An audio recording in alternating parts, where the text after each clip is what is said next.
How much water do we really need? You've been probably told that you need to drink a lot of water in order to be healthy. But what exactly constitutes a lot of water? And how much should you be typically drinking in a day?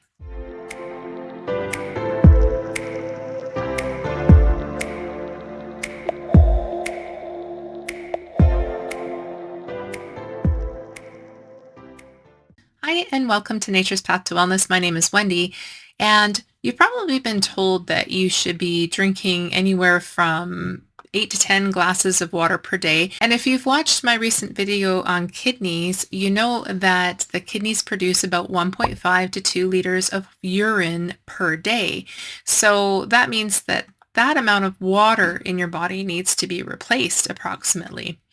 There are four elements that are crucial to life. There's air or oxygen, water, potassium, and sodium. Potassium and sodium work synergistically together to keep your cells hydrated with something called the sodium-potassium pump. So the transfer of sodium and potassium in the cells happens that, it kind of goes back and forth. So when there's more sodium, the potassium will go this way. When there's more potassium, the sodium will go back and forth. So in order to balance the amount of sodium and potassium in the intracellular and extracellular fluid amongst the cells, so the potassium is what you get through your diet, and basically this is how your cells keep in balance. So it's super important for your cells to keep in balance.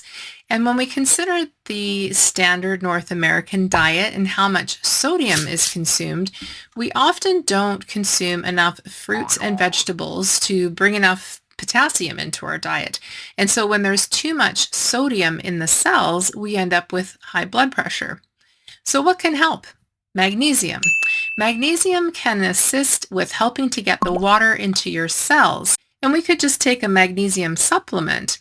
But more often, I prefer to recommend that you get your nutrients from your food. So think food first in order to get whatever nutrients you need, and supplements second when absolutely necessary.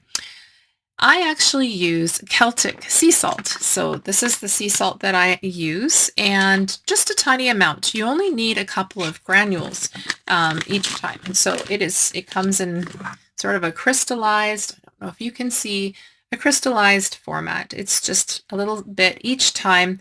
And what happens is I take it when I'm drinking my water and I place it on my tongue, and the mucosal lining on your tongue actually can help to absorb the minerals.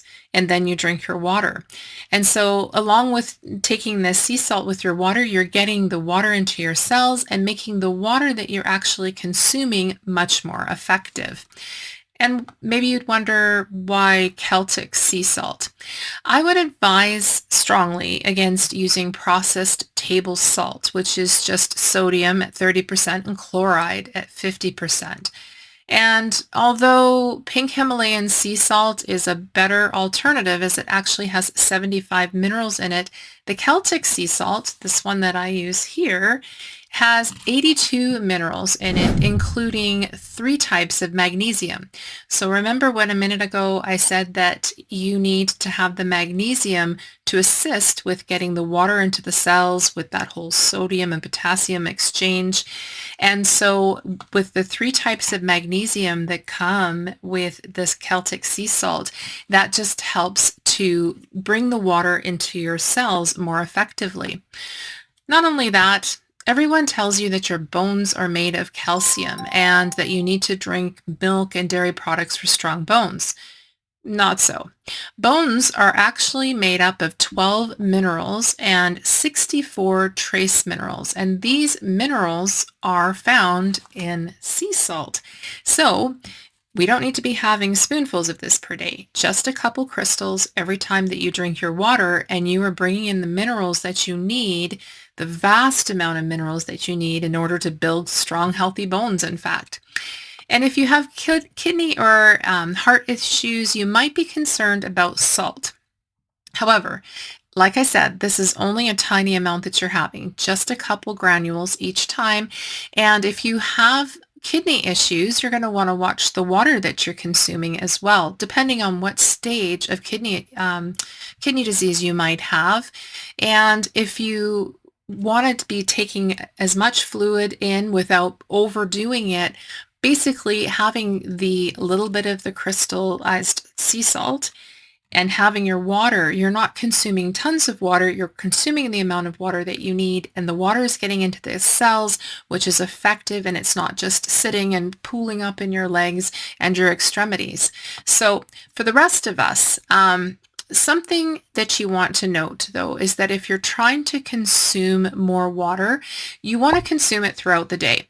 So you don't want to just be consuming a whole bunch of water at one time. In fact, it would be quite dangerous to do so. And I'm not sure if you've ever heard of that before. And there was a while back where I found that quite surprising. As I explained, you need to have enough sodium in your body and, through the consumption of whatever foods you're having and perhaps taking the Celtic sea salt. Sodium is an electrolyte and it helps with the proper exchange of the sodium and potassium. So if you consume a whole bunch of water at one time, you can quite literally flood your body with water, and it can actually be quite deadly. How so? A condition called hyponatremia is where the serum or blood concentration of sodium goes extremely low, and you can end up with things like muscle cramps, confusion, seizures, nausea, low blood pressure, brain swelling, and even death.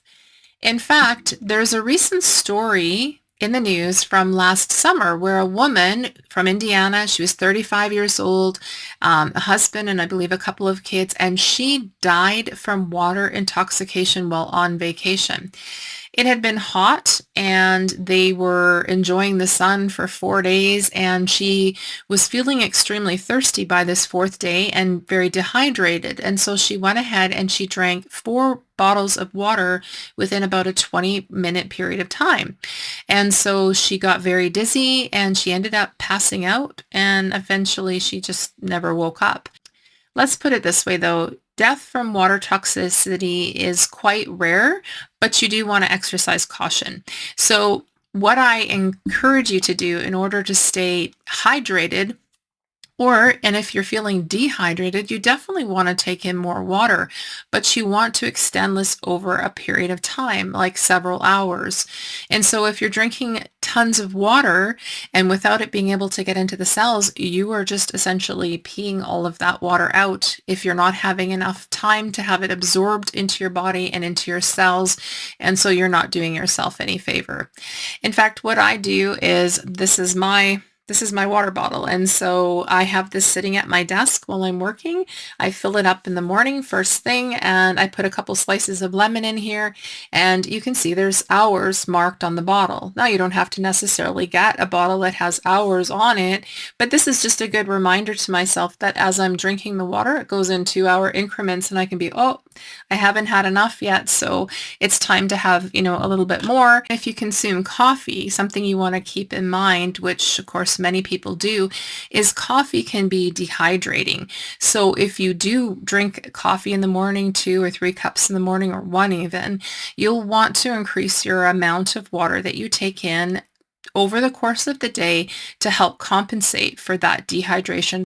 If you're exercising a lot and it's summer and it's hot outside, maybe you're sweating a lot, again, you want to add more than, and actually I will say that this bottle is 1.87 liters. So it's just shy of 2 liters. And so you remember at the beginning of this video, I said to you that the kidneys are producing urine in an amount of about 1.5 to 2 liters. You want to replace that through the day. And the key is through the day. So having this approximate 2 liters throughout the whole course of the day. You can see this bottle starts at 9 a.m. and finishes at 9 p.m. So, and maybe that might be a little bit late for some of you and you'll be up in the middle of the night going to the washroom, but you can adjust accordingly. And so what you'll want to also consider is the fruits and vegetables that you're having in your diet. And hopefully you're having fruits and vegetables in your diet. So things like consuming cucumbers and all of those things, like even lettuce and whatnot, have, or watermelon and different fruits do have a little bit of water in them. And you can, of course, be consuming your water with an herbal tea, because those also count as the water that you're consuming throughout the day. So the important thing to remember is, we don't have to have this hard and fast rule about 8 to 10 glasses, and then you'll have other people saying we need gallons of water per day. You want to keep it reasonable, about 2 liters of water, including the fruits and vegetables that you're taking in, including herbal teas, and then compensating when you're having coffee. So you're going to be staying hydrated without overdoing it. And when you're consuming water, always consume fresh well water if you've got it, spring water, and if you have to drink tap water, use a good filter to get out things like chlorine, water protozoa, bacteria, microbial cysts, and of course there are other options like Kangen water systems and hydrogen water bottles. But that'll be more in another video that's coming up. So hopefully this video has answered your question about how much water you should be consuming each day. And if it has answered that question for you effectively, be sure to give it a thumbs up so that this video can get out and reach more people who may be asking the same question. If you haven't already subscribed to my channel, do so for more health and nutrition information. And I do look forward to seeing you here again next time at Nature's Path to Wellness, where your journey to lifelong health begins. Take care and see you again soon.